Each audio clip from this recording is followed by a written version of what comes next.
Olá, sejam todos muito bem-vindos ao canal. No vídeo de hoje nós vamos dar continuidade à leitura deste livro, Excede Pais e Filhos.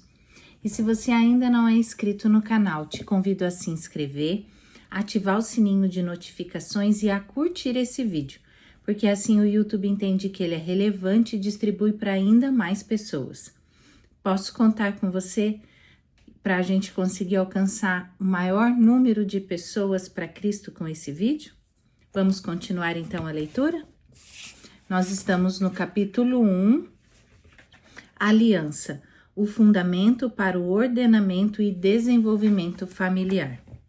A Aliança da Graça. Em nova versão, temos uma outra aliança. Agora, por sua natureza e baseada na soberania de Deus, é chamada de Aliança da Graça. Ao contrário da aliança de obras, em que de um lado estava o ser humano em seu estado de integridade, com sua capacidade de fazer face às estipulações e termos do acordo, agora temos como figurante contracenando com Deus Pai, um ser humano caído e destituído de todas as boas condições de que gozava no início, e incapaz de guardar mandamento algum.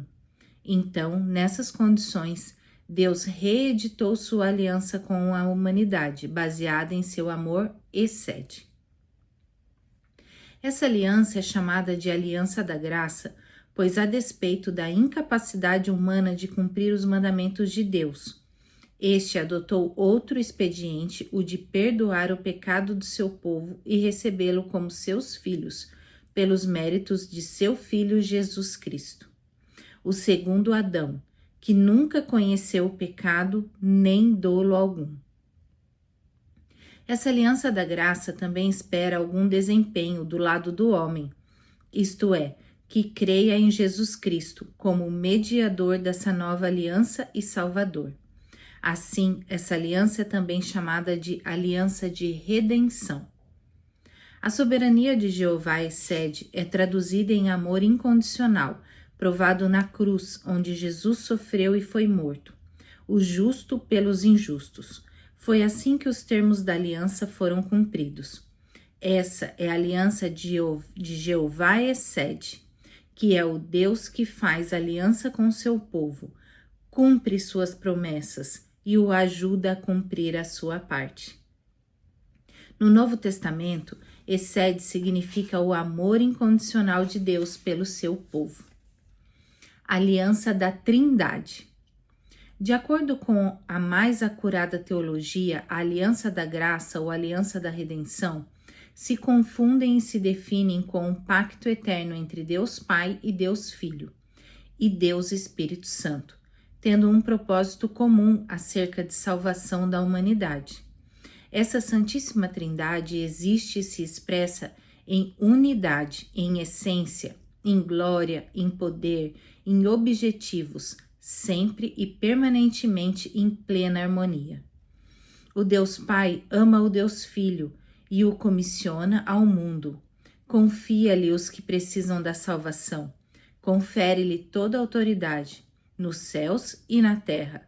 Dá-lhe autoridade para julgar o mundo e autoridade sobre as potestades e principados. O Deus Filho ama o Deus Pai, submete-se a ele e aceita sua comissão, e vive e ministra de acordo com a revelação e a vontade do Pai. Aceita a tarefa de realizar na cruz a obra da salvação eterna de toda a raça humana, e a completa rigorosamente como o Pai lhe comissionou. O Deus Filho cumpriu toda a justiça obedecendo à lei de Deus, providenciando para que a criatura de Deus fosse preservada da destruição eterna por causa do seu pecado, e que toda rebelião e iniquidade fossem vencidas pela graça de Deus, Pai.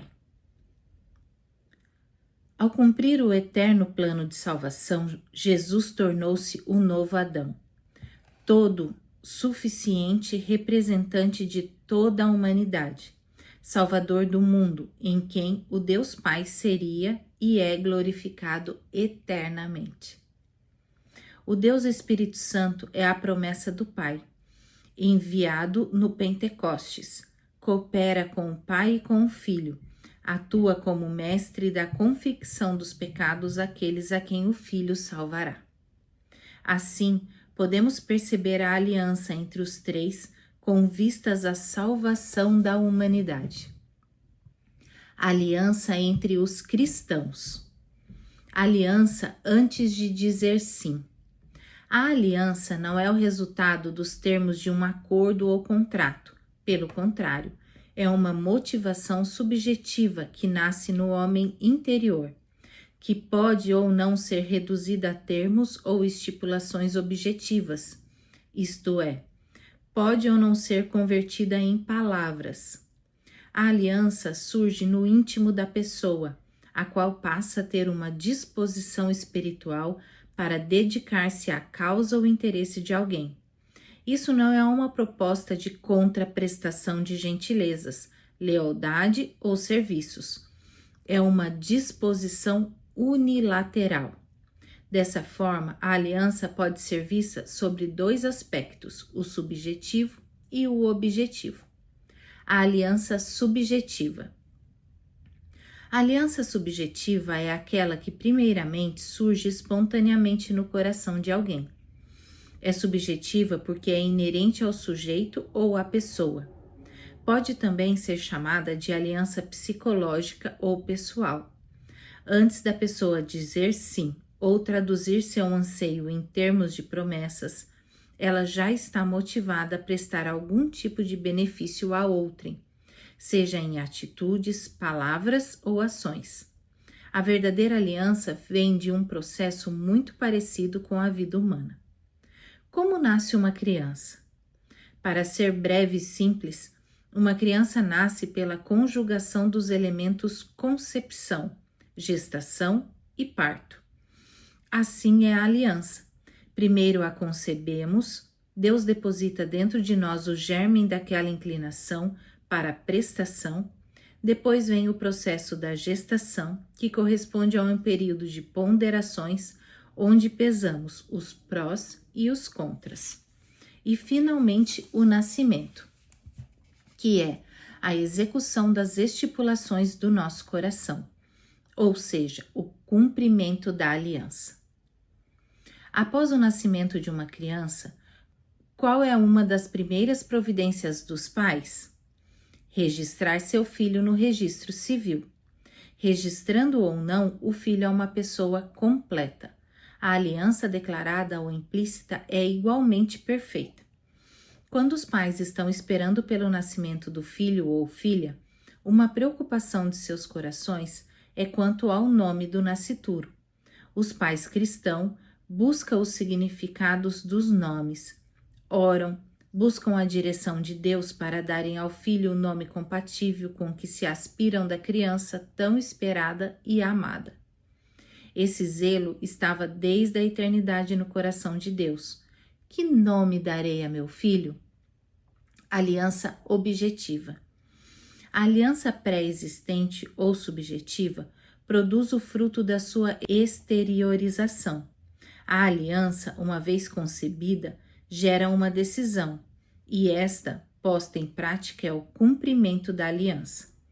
Convertida em termos declaratórios ou em atos de execução, a aliança aflora para o mundo objetivo, torna-se pública e do conhecimento comum.